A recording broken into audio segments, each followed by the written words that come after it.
Hari ini saya akan membagikan sebuah rahasia, dan rahasia ini tidak diketahui banyak orang.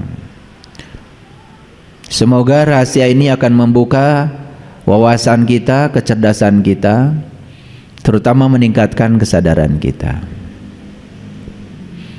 Saya kasih tahu ilmunya. Ketika seseorang sudah menemukan tempat suci di dalam, semua yang di luar menjadi suci. Ketika seseorang sudah menemukan kemuliaan di dalam, semua yang di luar mulia adanya. Dan ketika seseorang sudah menemukan keindahan di dalam, semua yang di luar menjadi indah. Dan orang yang gampang sekali menghakimi, orang yang gampang menyalahkan, orang yang gampang marah, sebetulnya karena dia belum menemukan keindahan di dalam dirinya sendiri. Belum selesai, masih banyak konflik dengan dirinya sendiri.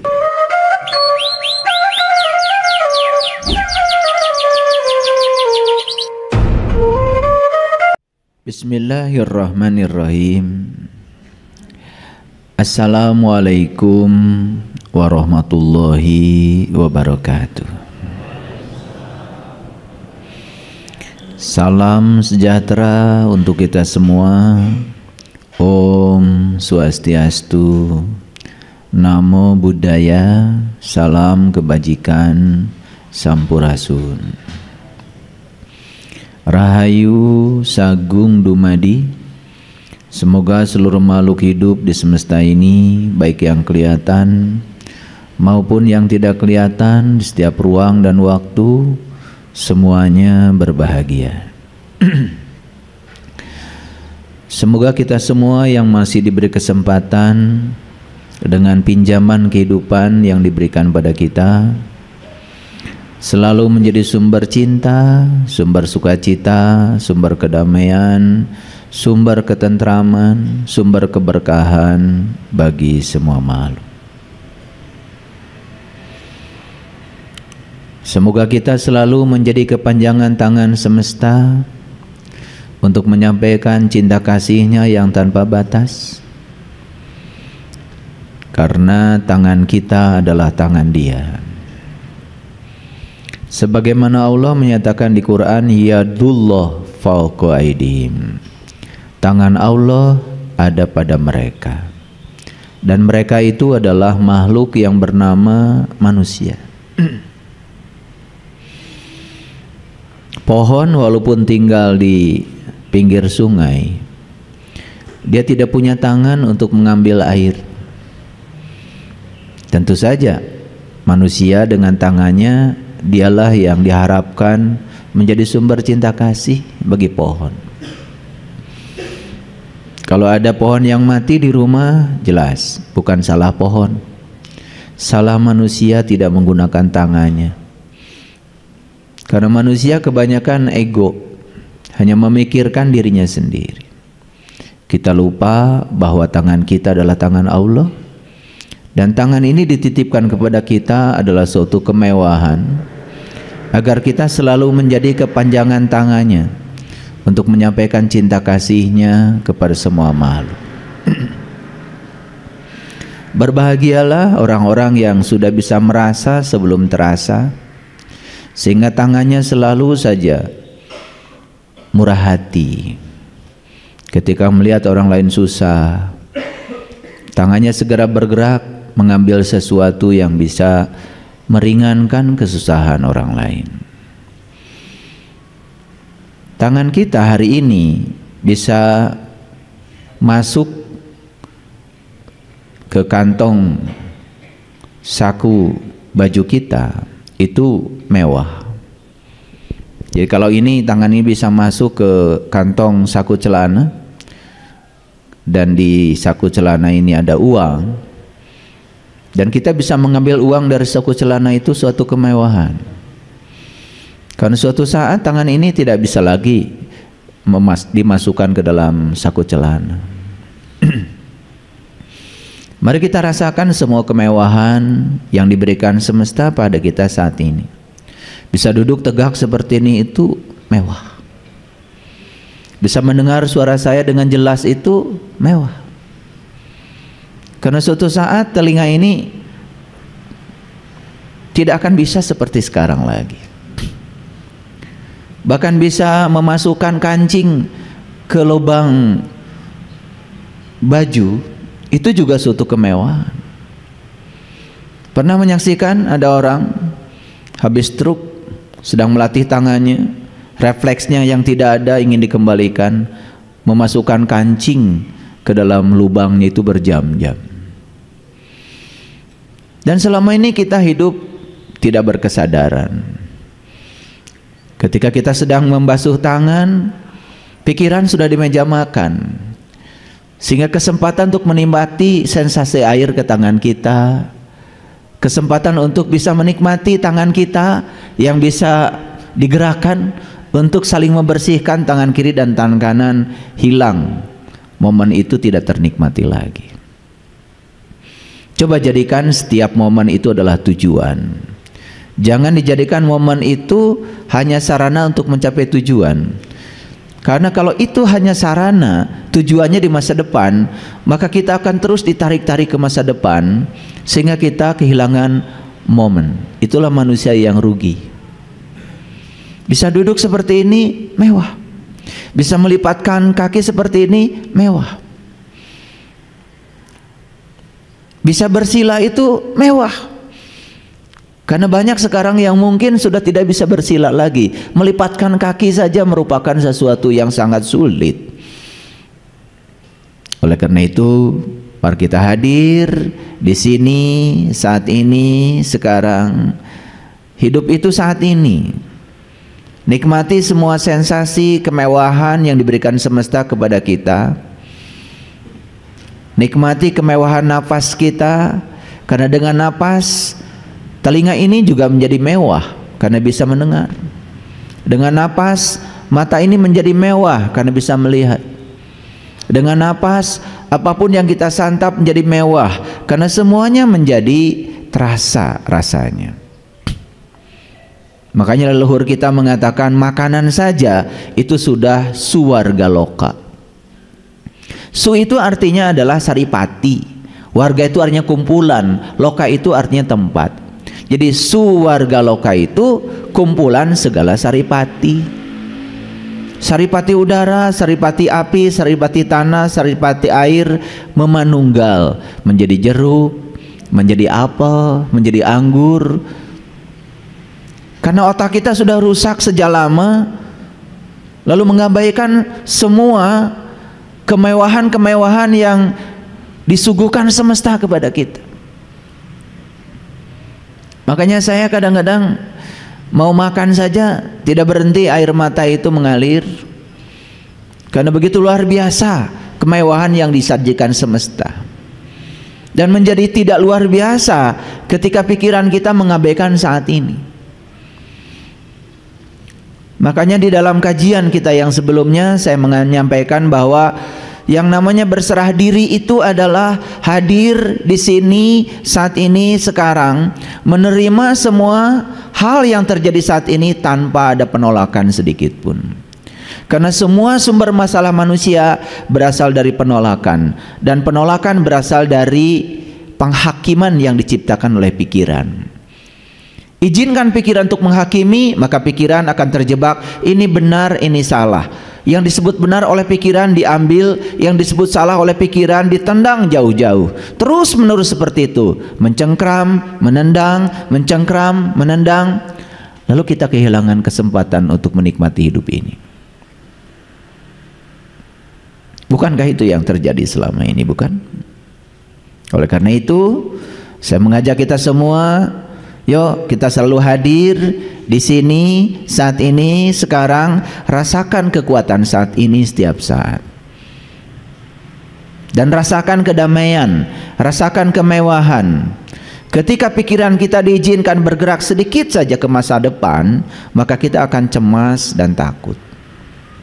Ketika pikiran ini diizinkan bergerak sedikit saja ke masa lalu, maka kita akan selalu sedih, penuh dengan duka cita.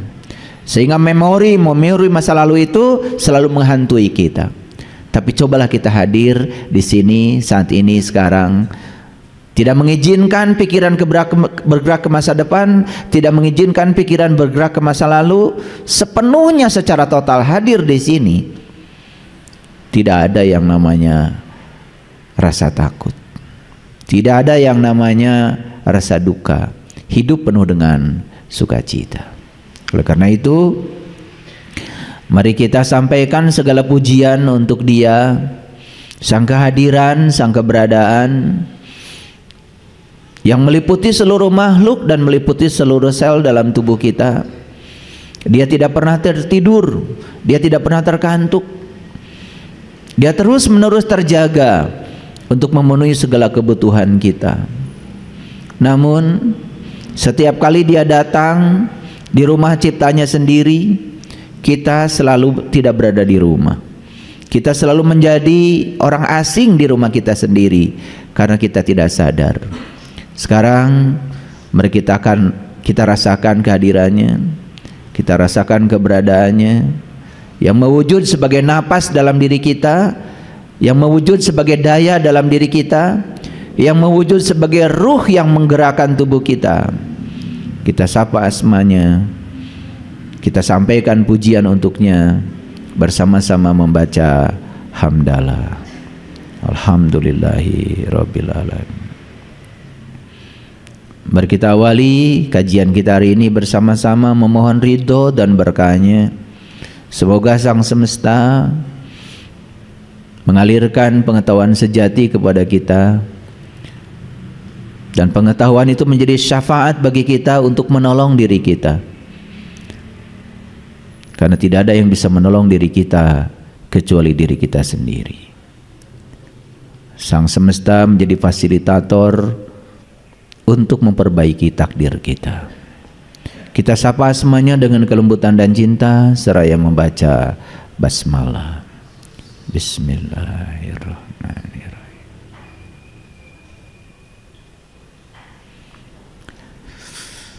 Para hadirin, para sahabatku yang dirahmati Allah, hari ini saya akan membagikan sebuah rahasia, dan rahasia ini tidak diketahui banyak orang. Semoga rahasia ini akan membuka wawasan kita, kecerdasan kita, terutama meningkatkan kesadaran kita. Setelah saya merenungi tentang hidup, ternyata hidup itu dari dalam ke luar. Kalau dari luar ke dalam itu namanya mati. Jadi hidup itu dari dalam ke luar. Semua yang dari luar ke dalam itu membuat kita menjadi mati dan menderita. Tapi semua yang bergerak dari dalam ke luar membuat kita menjadi hidup. Jadi itu bedanya hidup dan mati. Hidup itu dari dalam ke luar, kalau mati itu dari luar ke dalam. Ada kata-kata bijak saya tulis besar-besar di sini. Small change can make a big difference.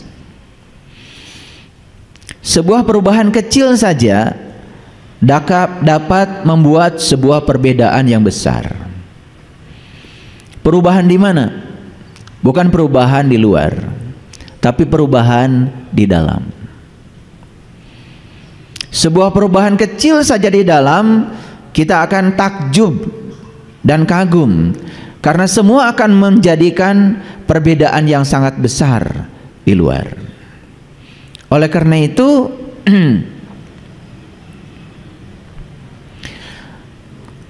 sepanjang tidak ada yang bergeser di dalam, tidak akan ada yang bergeser di luar. Sepanjang tidak ada yang berubah di dalam, tidak akan pernah ada yang berubah di luar. Jadi kalau kita ingin merubah nasib hanya sibuk di luar, maka kita akan terjebak dalam kesia-siaan. Kan ternyata satu-satunya cara mengubah nasib adalah mengubah bagian yang terdalam dari diri kita sendiri. Banyak kata-kata bijak yang sudah kita dengar, ternyata pikiran itu menghasilkan perkataan. Perkataan menghasilkan perbuatan. Perbuatan menghasilkan kebiasaan. Kebiasaan menghasilkan karakter. Dan karakter itulah yang membangun nasib. Jadi kalau kita ingin mengubah nasib, ya subah saja sumbernya. Dan sumber perubahan nasib adalah pikiran. Jadi sepanjang pikiran kita tidak ada yang bergeser, sepanjang pikiran kita seperti patung, tidak ada yang berubah, jangan pernah berharap yang di luar akan berubah. Kira-kira itu tema kita hari ini, dan saya akan mengajak kita semua untuk membuktikan kedahsyatan ini. Sedikit saja perubahan di dalam, maka kita akan terkagum-kagum karena di luar akan terjadi perbedaan yang sangat besar. Mari kita masuk dulu pada satu perenungan.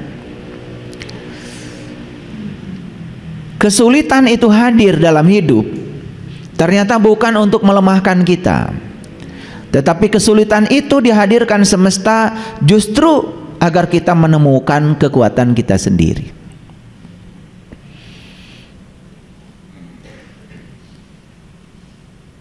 Jadi kekuatan seseorang itu tidak bisa diuji dengan cara biasa. Seberapa kuat seseorang itu ya dihadirkan oleh semesta yang namanya kesulitan. Dan ternyata kesulitan sudah terbukti selalu mengantarkan seseorang untuk menemukan kekuatan dirinya. Oleh karena itu, kalau doa itu jangan sembarang. Kita tuh kalau doa kepada orang itu semoga dilancarkan, dimudahkan. Dan itu sudah menjadi kata-kata umum itu. Kalau minta dilancarkan, dimudahkan, mohon maaf, dalam kelancaran, dalam kemudahan tidak ada proses belajar. Justru proses belajar itu terjadi ketika segala sesuatu tidak lancar dan tidak mudah. Coba, kalau kita membaca buku 1000 halaman dan semuanya mengerti menurut teori pembelajaran, sebenarnya kita itu belum belajar. Tapi dari 1000 halaman itu ada satu halaman yang sulit, dan kita diam dalam kesulitan itu, dan kemudian kita terus ya mencoba mengerahkan semua kekuatan kita untuk memahami kesulitan di halaman itu. Justru di halaman itulah kita terjadinya proses belajar. Jadi kalau kita baca 1000 halaman, kemudian kita mendapati kesulitan di satu halaman, dan yang sulit itu dilewat, dan kita hanya membaca 999 halaman, kita nggak belajar. Cobalah naik kelas sedikit kalau mendoakan orang lain, ya, atau mendoakan diri sendiri. Ya Allah, semoga dilancarkan, dimudahkan. Naik kelas sedikit. Ya Allah, kuatkan bahuku. Apapun yang terjadi, yang Engkau pikulkan kepadaku, aku kuat memikulnya. Coba. Naik kelas sedikit ya, memasuki pada zona tantangan. Jangan terus menerus di zona nyaman. Pernah doa begitu?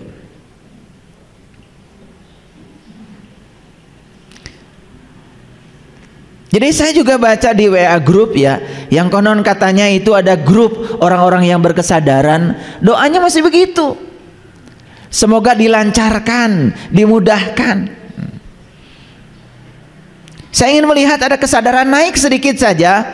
Semoga ya Bapak Ibu diberikan kekuatan untuk memikul apapun ya yang akan dibebankan semesta kepada Bapak Ibu. Kan keren. Kalau diminta diringankan, sesuatu yang ringan itu tidak akan membuat badan kita jadi kuat. Coba ngangkat yang ringan akan menambah kekuatan? Tidak. Seseorang itu akan menjadi kuat kalau sering ngangkat yang berat. Betul? Coba.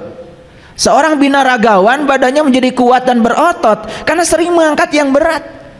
Kalau ngangkat yang ringan terus, ya sudah, ototnya ya seperti itu, nggak kuat-kuat.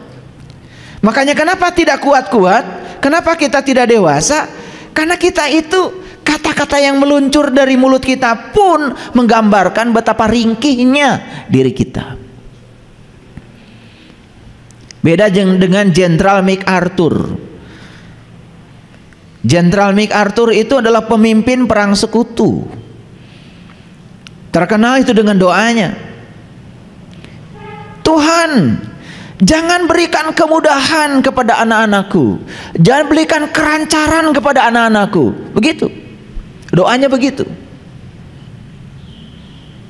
Hadirkan gelombang yang keras pada anak-anakku, hadirkan kesulitan yang dahsyat pada anak-anakku. Begitu. Namun satu Tuhan permohonanku, ketika gelombang datang itu kepada anak-anakku, berilah kemampuan dia untuk menyelamatkan diri dari gelombang itu, dan berikanlah kemampuan agar dia pun tidak egois dan menyelamatkan orang-orang yang hampir tenggelam bersama dengan dia. Berani doa seperti itu.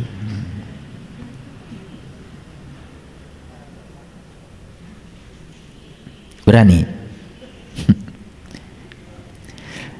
Kita ini kadang-kadang suka aneh, ingin hidupnya luar biasa, tetapi cara hidup kita biasa. Padahal hukum alamnya sederhana. Jika cara hidupmu biasa, hasil yang akan kau raih ya biasa. Karena hal yang luar biasa hanya bisa dicapai lewat cara yang luar biasa. Jadi kalau kalian itu hanya berbuat baik sama orang yang baik sama kalian, kan itu biasa. Tapi kalau kita bisa berbuat baik sama orang-orang yang jahat sama kita, itu baru luar biasa. Mau saya ajak hari ini menuju etape baru kehidupan yang luar biasa, mau? Ya caranya luar biasa. Jadi kita ini kadang-kadang ya menginginkan sesuatu tetapi tidak mengerti mekanisme semesta untuk mewujudkannya. Kalau tidak mau bisnis berisiko besar, ya sudah, beli terigu 1 ons, beli minyak 1 ons, beli engkol 1 ons, campurlah semuanya, jadilah bakwan. Dan kemudian taruhlah yang 1 on itu di atas meja di pinggir jalan. Setidak-tidaknya kalau itu tidak laku kan menjadi santapan untuk diri sendiri. Bisa dihitung hasilnya berapa? Seseorang yang tidak mau mengambil risiko, ya memang hidupnya tenang, tetapi tidak pernah mengalami kemajuan. Karena risiko yang paling besar dari seseorang adalah tidak mau mengambil risiko. Lihat orang-orang yang tidak mau mengambil risiko, hidupnya di zona nyaman, ya begitu-begitu saja. Maaf ya, penghasilannya gitu-gitu saja, biasa-biasa saja, tidak ada yang luar biasa. Jangan berharap ada kejutan, jangan berharap.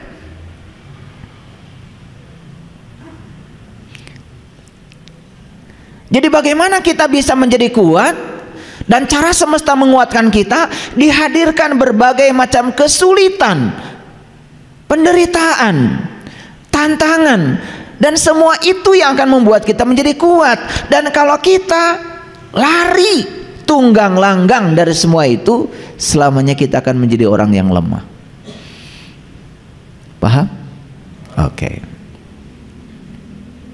Habis sholat berdoa, ya Allah, jadikanlah aku orang yang paling sabar di semesta ini. Didengar gak oleh semesta? Semesta itu langsung mendengar, makanya langsung dikabulkan. Selesai sholat langsung ada serangan mendadak. Anak marah-marah, pasangan hidup marah-marah, terima telepon dari teman marah-marah, atasan di kantor marah-marah. Tapi selama ini kita tidak mengerti kalau itu pengkabulan Allah, gak ngerti sama sekali. Karena Allah itu selama ini ditempatkan oleh kita seperti Doraemon. Jadi kalau kita minta sabar, jadi orang paling sabar, caspleng gitu langsung jadi orang paling sabar? Ya tidak. Cara Allah mengabulkannya, dihadirkanlah orang-orang yang tidak sabar. Lewat mereka kita akan dibuat menjadi orang yang paling sabar. Seperti itu mekanisme semesta bekerja. Cuman selama ini kita mengabaikannya, langsung menjas Allah. Kok Allah tidak mengabulkan saya? Padahal anak sudah marah-marah, pasangan hidup sudah marah-marah, baru saja ke jalan, ya, ada orang marah-marah. Itu pengkabulan dari doa kita. Cuman kita nggak ngerti kalau itu pengkabulannya. Karena yang namanya pengkabulan di otak kita itu adalah bukan proses. Pengkabulan itu seakan-akan caspleng kayak Doraemon, minta kantong ajaib langsung saja saat itu datang. Begitu bukan? Ini ngerti nggak yang saya sampaikan? Kalau ngerti saya lanjutkan ngajinya. Ngerti? Oke. Agak cerdas sedikit ya, agak cerdas. Makanya saya bilang kalau mau ngaji dengan saya, minum jus wortel.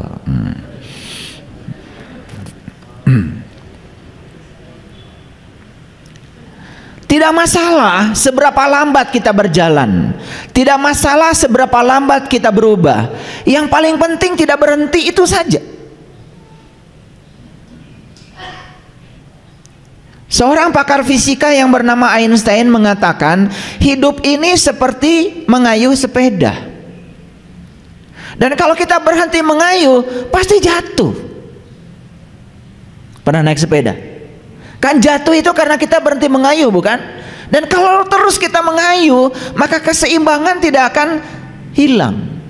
Jadi keseimbangan dalam hidup ini karena kita berhenti mengayuh, itu saja sebetulnya.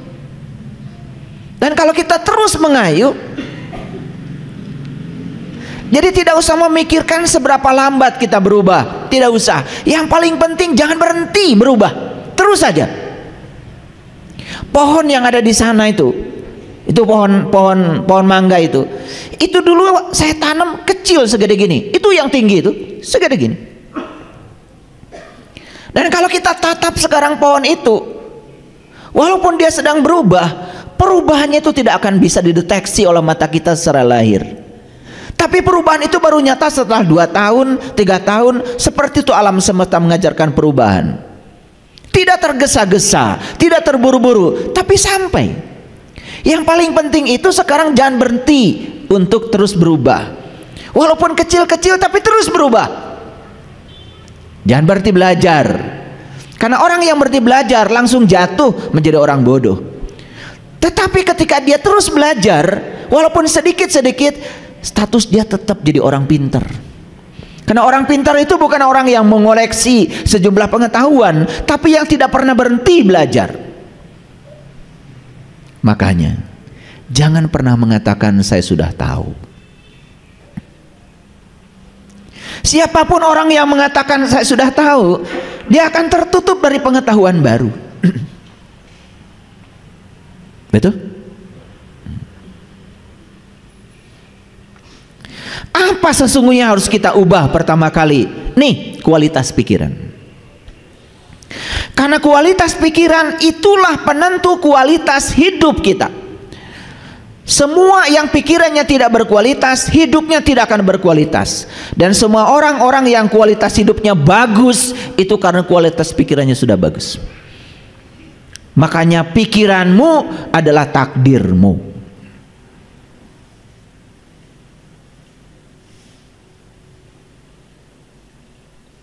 Dan pikiran itu bukan buatan Allah, pikiran itu buatan lingkungan. Yang buatan Allah itu otak, otaknya buatan Allah. Tapi yang diinstalkan ke dalam otak itu tergantung di mana kita hidup. Saya mewawancarai mahasiswa yang mengambil mata kuliah kewirausahaan dengan saya. Secara pribadi saya tanya, pernah dengar nggak kamu kata-kata dari orang tuamu?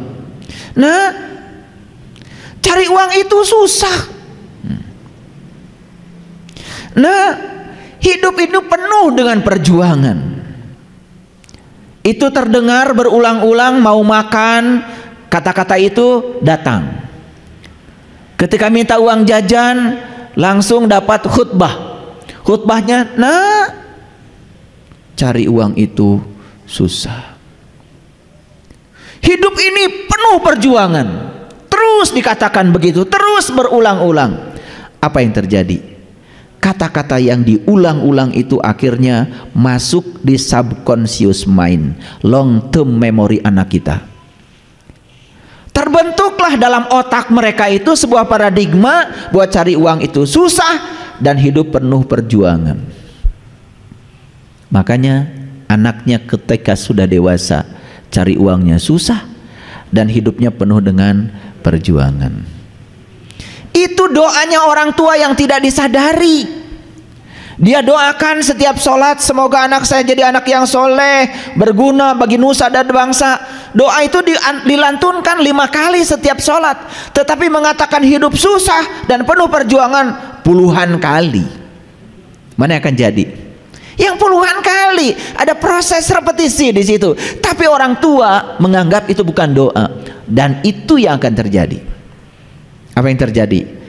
Untuk membongkar kata-kata di dalam alam bawah sadar itu mahal, perlu bantuan psikolog, perlu dihipnoterapi, perlu diubah semua sampah yang ada di dalam pikiran bawah sadarnya untuk mengubah nasibnya.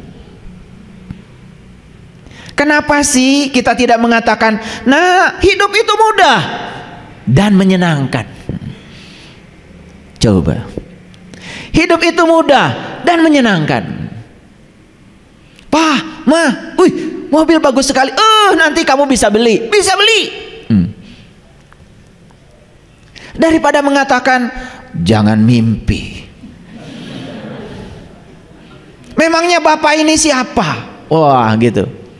Kita ini cuma seorang petani. Ya, kadang-kadang padi juga dimakan tikus. Betul nggak? Diserang burung. Panen juga belum tentu. Terus dihunjamkan kata-kata negatif pada anak kita, sekaligus kita sedang menghunjamkan kata-kata negatif di pikiran kita. Ya sudah, setiap kali nanam padi selalu dimakan tikus, karena dia itu memang sedang berdoa semoga padinya dimakan tikus dengan kata-kata tadi. Cuman kita tidak pernah sadar. Itulah kualitas hidup kita, tergantung kualitas pikiran kita.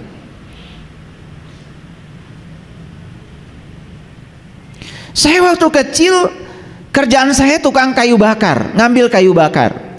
Jadi kalau hari Sabtu, itu hari Minggu, itu kerjaan kami itu ngambil kayu bakar. Jadi semua cucu-cucu itu dikumpulkan itu di rumah nenek, dikasih sarapan singkong sama gula merah, gula aren, itu supaya kuat naik gunung. Gitu. Naik itu, nenek kami yang memimpin itu, luar biasa. Saya nakal, karena kalau nenek sedang ngambil kayu bakar itu, ya saya tidur-tiduran aja di hutan itu, lihat langit.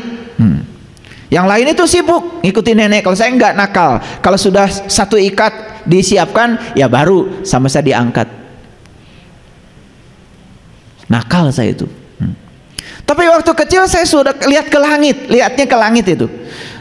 Paling suka, paling senang kalau ada pesawat lewat itu. Pesawat lewat. Kalau ada pesawat lewat, bahagia sekali. Dan saya pejamkan mata saya lama gitu. Dan saya rasakan seakan-akan saya di pesawat itu.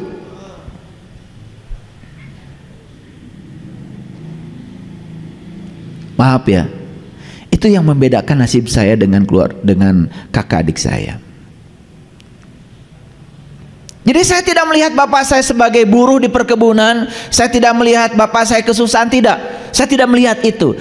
Saya percaya kalau Allah itu akan ngasih rezeki yang sama buat semua orang. Saya percaya kalau Allah itu akan menyediakan kebahagiaan yang sama buat semua orang. Jadi saya bayangkan sejak dari kecil, saya ini sudah naik pesawat kemanapun saya mau. Dan begitu saya sudah waktunya, saya naik pesawat kemanapun saya mau.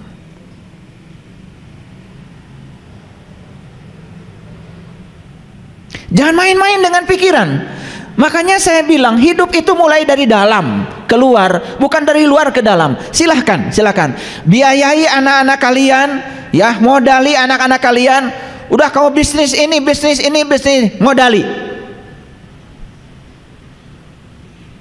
Habis tuh modal. Percaya deh sama saya. Bapaknya bisnisnya X, anaknya harus ngikutin bapaknya, itu sudah salah. Karena anak ini lahir ke dunia bukan harus menjadi bapak ibunya. Anak ini lahir ke dunia harus menjadi dirinya sendiri. Dia melakukan pekerjaan yang dia tidak suka, tidak akan berkembang. Berapa miliar pun uang yang disuntikan menjadi modal, gak akan berkembang. Kenapa? Bagian dalamnya tidak diubah. Harusnya tahap pertama, jadikan dia menjadi dirinya sendiri. Gimana caranya? Satu, ajarkan dia bisa menerima dirinya apa adanya. Dua, ajarkan dia supaya bisa mengenali dirinya luar dalam. Tiga, ajarkan kepada dirinya untuk tidak membandingkan dia dengan siapapun. Kalau temannya di sekolah pintar matematika, dia pintar olahraga, ya memang beda. Tidak usah dia harus pintar matematika. Jangan ketika dia idiot matematika kemudian dimarah-marahi. Siapa tahu kelebihan anak kita adalah memang olahraga. Apa menjadi olahragawan itu tidak akan menjadi kaya? Berapa gajinya Ronaldo di Saudi? 3,1 triliun per tahun. Kentutnya saja dibayar. Betul nggak? Dan belum tentu Ronaldo disuruh mengerjakan soal fisika, matematika bisa. Belum tentu. Karena setiap manusia itu jenius sebetulnya di bidangnya masing-masing. Cuman kita ingin semua orang seperti yang kita mau. Itulah orang tua kadang-kadang.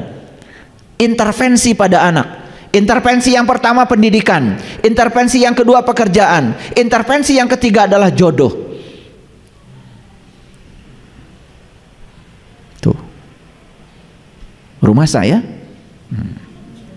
kencana rumah saya, betul nggak? Ini saya sedang mengajarkan kesadaran. Karena yang punya rencana besar dengan anak-anak kita bukan ayah ibunya, yang punya rencana besar dengan anak-anak kita adalah semesta, Allah. Temukan jeniusnya anak kita di mana. Kita ini hanya fasilitator. Dan yang keempat, izinkan anak kita menemukan bakat yang luar biasa dalam dirinya.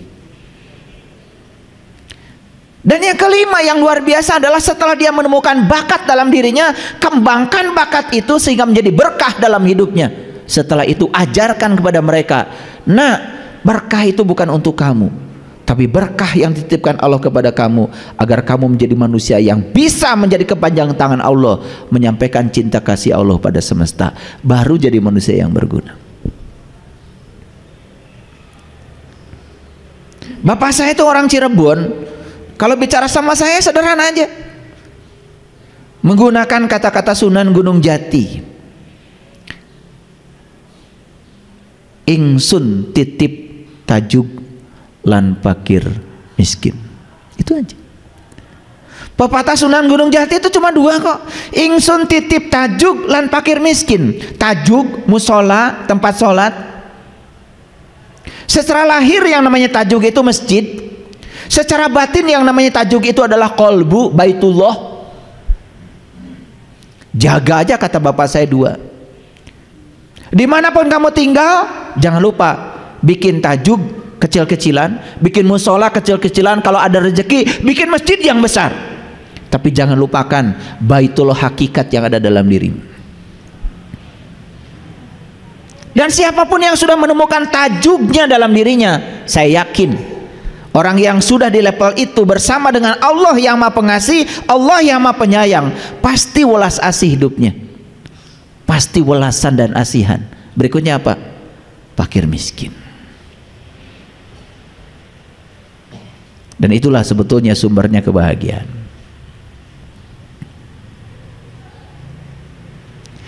Jadi sekali lagi, jangan pernah berharap sesuatu yang luar biasa dalam hidup ini kalau hidup kita biasa-biasa saja. Sama, kita sholat biasa-biasa saja. Orang lain wudhu, ikut wudhu.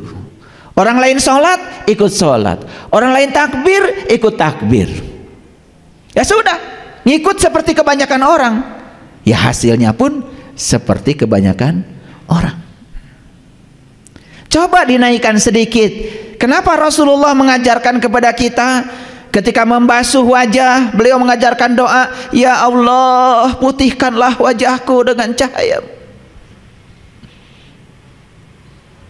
Ketika membasuh kaki, beliau berdoa, ya Allah, kuatkan kakiku dalam menjalani syirat-Mu.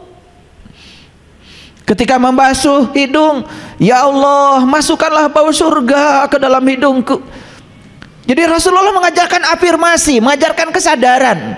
Sebetulnya Rasulullah sedang mengajarkan kepada kita bagaimana kita berterima kasih pada tubuh ini, bagaimana kita mencintai tubuh ini. Makanya tubuh ini kalau diajak bicara luar biasa. Jadi pagi-pagi saya selalu mengucapkan 4 kalimat, saya menyesal, saya pegang kaki saya sambil dikasih lotion. Pagi-pagi saya kasih lotion. Saya menyesal karena tidak menggunakan kamu sebagaimana mestinya. Saya menyesal karena sering mengajak kamu padahal kamu tidak suka ke tempat itu. Saya menyesal sering menggunakan kamu semau saya. Saya minta maaf minta maaf. Saya minta maaf itu tiap hari pada seluruh anggota tubuh saya. Minta maaf, minta maaf, minta maaf, minta maaf. Karena ini bukan saya, bukan saya. Ini adalah kendaraan yang dititipkan semesta untuk saya. Maaf saya kalau saya tidak mengurus kamu dengan baik. Makanya kalau tukang pijit, kalau mijit kaki saya, kok halus banget ayah? Ya, dikasih lotion sambil diusap-usap. Dan saya tidak pernah berhenti mengucapkan terima kasih, terima kasih, terima kasih. Karena dengan kamu saya bisa nyetir mobil, dengan bisa nyetir mobil saya bisa pergi kemanapun saya mau. Dengan kamu saya bisa naik gunung, dengan naik gunung saya bisa melihat pemandangan yang indah. Dengan kamu, ditemani oleh kamu, saya bisa kemanapun saya mau. Luar biasa bukan kaki kita? Pernah berterima kasih. Dan yang terakhir saya selalu mengucapkan I love you, I love you. Makanya dengan 4 kalimat itu nggak pernah pegel-pegel, nggak pernah sakit, asam urat, nggak ada. Pernah melakukan itu? Sederhana bukan? Tetapi yang sederhana ini nggak pernah dilakukan. Luar biasa. Karena kita sibuk terus dijebak oleh halusinasi pikiran kita sendiri. Oke, baik. Lihatlah gambar ini. Yang kiri gambar apa itu? Telur. Itu telur dipecahkan dari dalam. Yang sini telur juga, cuma dipecahkan dari luar. Bedanya apa? Pecah dari dalam, muncul yang namanya kehidupan. Anak ayam. Anak ayam akan punya anak lagi, namanya anak ayam. Begitu kan? Dan terus berkembang biak, jadilah banyak ayam. Setuju?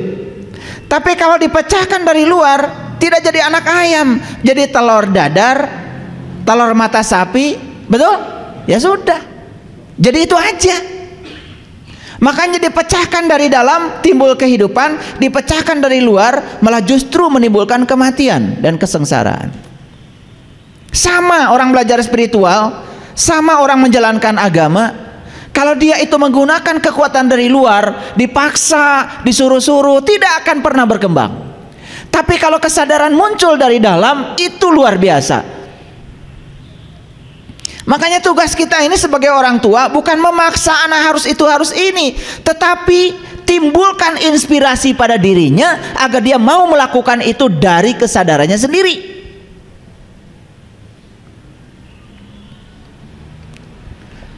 Saya kan tidak mengundang Bapak Ibu untuk hadir di sini, bukan? Ada nggak yang diundang oleh saya? Tidak. Karena saya tidak mau ini digerakkan dari luar oleh saya, tidak. Apalagi saya ngasih iming-iming, siapa yang datang ke kajian saya akan dibebaskan dari segala masalah. Nggak ada. Atau siapa yang datang di kajian saya akan mendapatkan surga yang kenikmatannya tak terbatas. Enggak, saya juga tidak bilang begitu. Dan saya yakin kalian yang sedang di sini adalah karena ada gerakan dari dalam dirinya untuk mau ke sini. Akan berbeda hasilnya. Kalau saya iming-imingi dengan pahala, akan berbeda hasilnya kalau saya ancam-ancam dengan neraka. Apalagi kalau saya bikin statement, siapa yang tidak datang kajian saya hari Selasa, maka akan masuk neraka, dibakar di sana. Enggak. Saya cuma menginspirasi saja supaya inspirasi dari saya itu menggerakkan yang di dalam, sehingga kita menjadi tahu siapa diri kita. Oh, ternyata saya itu tidak tahu. Dan sekarang saya tahu kalau saya tidak tahu. Makanya saya harus mencari tahu. Ternyata selama ini saya sok tahu. Dan saya tidak mau tahu. Diberitahu kadang-kadang sok tahu. Tapi sekarang saya tahu kalau saya tidak tahu, maka saya tundukkan diri saya supaya saya menjadi orang yang tahu dan saya tahu bahwa saya tahu. Jangan jadi orang yang tidak tahu dan saya tidak tahu kalau saya tidak tahu. Gerakan dari dalam itu namanya gerakan perubahan. Dan kalau perubahan dimulai dari dalam, semua yang di luar akan dahsyat berubah. Tadi kata-kata bijaknya, sedikit saja pergeseran di dalam akan membuat pergeseran besar di luar diri kita. Ingin mengubah situasi di keluarga kita? Gampang. Gampang. Jangan merubah keluar, tapi rubah ke dalam. Rubah ke dalam. Biasa marah-marah, stop marah-marah. Biasa usil, stop usil. Kalau ada piring berantakan, jangan marah-marah, cuci. Karena marah-marah itu menghamburkan banyak energi, tapi piring tetap kotor. Ngerti maksud saya? Apa marah-marah tidak pakai energi? Marah-marah itu ternyata energinya lebih dahsyat, menguras pikiran dan tenaga kita daripada kita mengerjakannya dengan senang hati. Makanya saya di rumah, mohon maaf, saya ngasih teladan. Kalau di rumah itu berantakan, ya, karpet kotor, ya saya ambil vacuum cleaner dan saya sedot, selesai kan? Dan saya tidak pernah, ya silahkan tanya anak-anak saya ada di sini, istri saya ada di sini, tanya, apakah saya pernah ceramah? Siapa yang bikin kotor karpet ini? Enggak penting. Yang penting itu dia sedot. Coba, betul nggak? Kalau perubahan dimulai dari dalam, yang di luar ikutan kok. Ketika saya sedang nyedot karpet, anak saya pasti bilang, aduh masa sama ayah yang gitu aja. Udah ya, biar sama saya. Nah, sudah mulai dari dalam. Jadi sekarang ini kita perlu cara untuk menginspirasi seseorang supaya dia mau melakukan itu dari kesadarannya sendiri, karena itu akan menimbulkan kehidupan. Belajar dari telur ayam. Telur ayam dipecahkan dari dalam oleh ayam, keluarlah anak ayam. Tapi telur ayam dipecahkan dari luar, dipaksa supaya pecah, cuma jadi dadar telur atau telur mata sapi. Betul apa tidak? Jadi alam sudah mengajarkan yang luar biasa, cuman kita kadang-kadang ya tidak bisa menangkap hal yang luar biasa itu. Jadi kuncinya sederhana. Ketika di dalam ada yang bergeser, maka di luar pasti bergeser. Ketika di dalam berubah, maka di luar pasti berubah. Saya kasih tahu ilmunya. Ketika seseorang sudah menemukan tempat suci di dalam, semua yang di luar menjadi suci. Ketika seseorang sudah menemukan kemuliaan di dalam, semua yang di luar mulia adanya. Dan ketika seseorang sudah menemukan keindahan di dalam, semua yang di luar menjadi indah. Dan orang yang gampang sekali menghakimi, orang yang gampang menyalahkan, orang yang gampang marah, sebetulnya karena dia belum menemukan keindahan di dalam dirinya sendiri. Belum selesai, masih banyak konflik dengan dirinya sendiri. Jadi kalau orang itu banyak konflik di luar, sebetulnya itu adalah isyarat kalau dia tuh masih berkonflik dengan dirinya sendiri. Paham sampai sini? Oke. Dari mana kalau begitu perubahan dimulai? Ya dari diri sendiri. Dari diri sendiri. Bagian mana yang harus kita ubah? Nih, bagian sini dulu. Bagian sini. Gimana caranya? Itu akan saya berikan hari ini. Ketika kita berusaha merubah yang di luar tanpa dimulai dari diri sendiri, pasti gagal. Pasti gagal. Jadi oleh karena itu, kenapa selama ini kita gagal merubah orang lain? Karena kita ingin mengubah orang lain seperti yang kita mau, tetapi kita tidak mengubah diri kita sendiri seperti yang orang lain mau.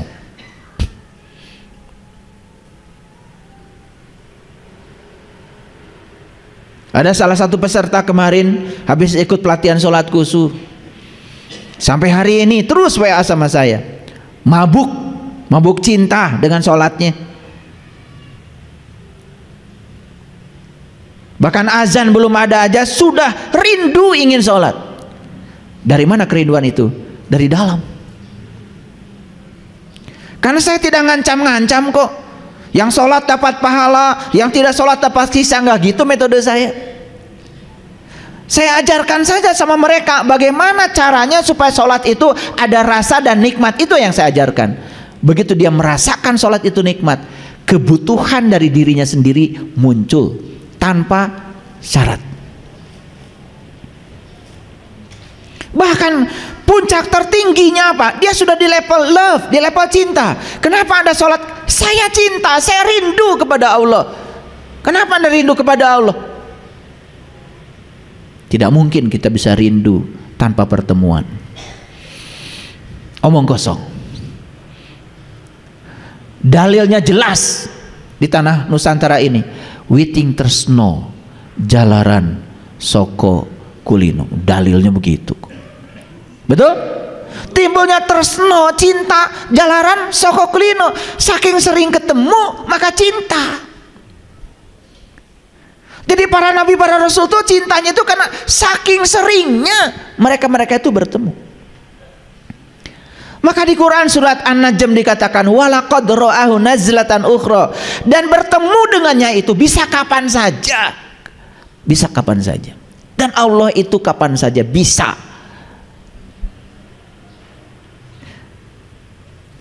Bahkan dia itu tidak pernah tidur, tidak pernah kantuk, terjaga. Pintu gapuranya selalu terbuka. Tahu pintu gapura? Pintu gapura apa? Gerbang.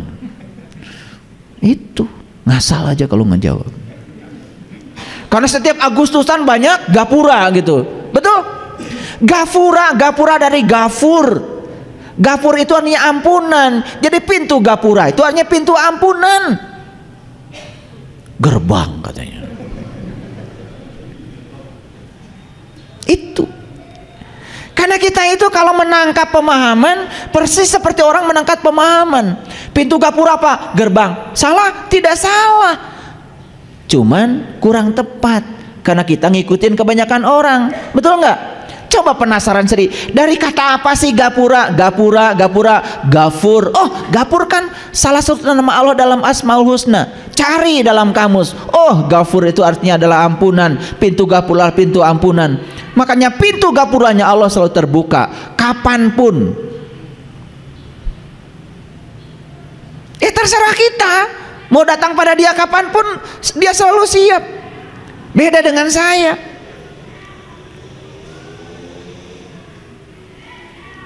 Nanti jam 1 bisa ketemu nggak Pak Saiful? Nggak bisa. Saya mau ke Bogor. Di Bogor jam 3 nggak bisa. Saya nanti mau makan sama anak saya. Jam 8 nggak bisa. Itu jadwal istri saya. Manusia kayak saya ini kan banyak alasannya, betul nggak? Tapi Allah tidak pernah. Ya Allah, saya mau ketemu nanti sore. Kata Allah, nggak bisa. Sibuk.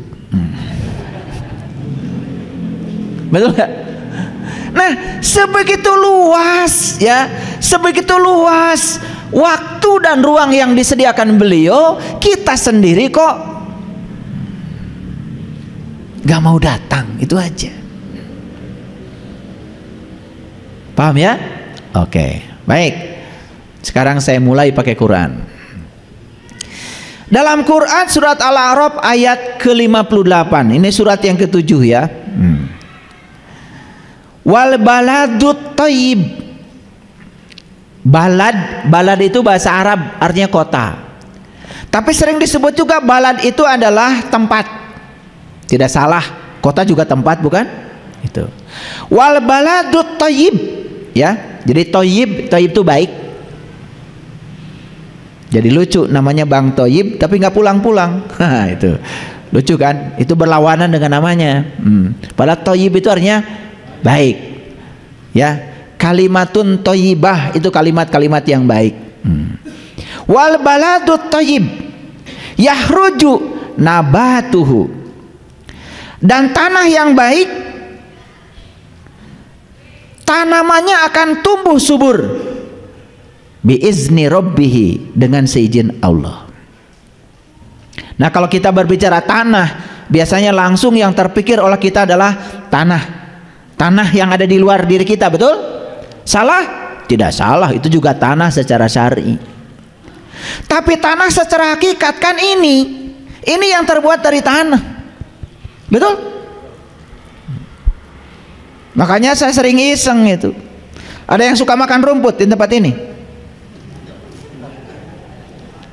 Iseng tuh kalau bertanya, ada yang suka makan rumput? Enggak katanya. Saya ubah sekarang, ada yang suka makan daging? Acung tangan dong. Wah, ternyata semuanya. Bukannya rumput itu daging itu terbuat dari rumput? Betul? Iya. Lah coba sapi nggak dikasih rumput, nggak ada dagingnya. Cuman kita nggak sadar kalau daging itu berasal dari rumput, diolah oleh alam jadi daging. Nah, kita ini sebenarnya makan rumput dalam bentuk daging. Ada yang suka makan kotoran sapi? Wih, amit-amit katanya. Betul nggak? Padahal itu wortel, bawang merah, betul? Cabai rawit, kentang, kan semua itu dari kotoran binatang, betul apa tidak? Harusnya kalau orang yang cerdas dan sadar, saya makan kotoran sapi tiap hari dalam bentuk kentang, cabai merah, betul nggak?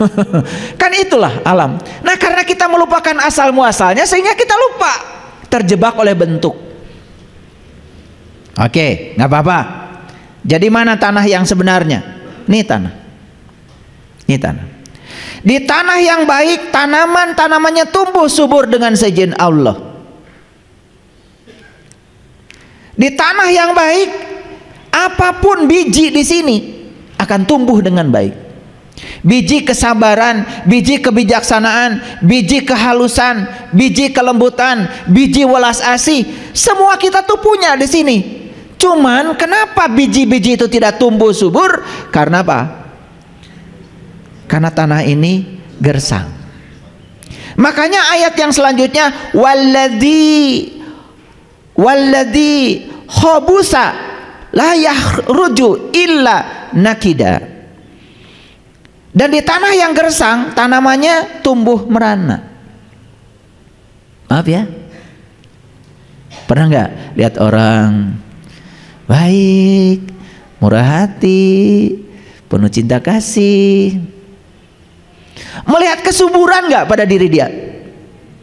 Ya, kalau ada masalah tidak dibesar-besarkan, kalau bicara selalu meringankan. Maaf ya, saya belum bisa bayar utang, nggak usah dipikirkan, nggak usah. Tenang, duit saya masih banyak. Tapi ada juga yang, maaf ya, saya belum bisa bayar. Kenapa? Kamu itu kalau janji, wah. Ada orang gitu.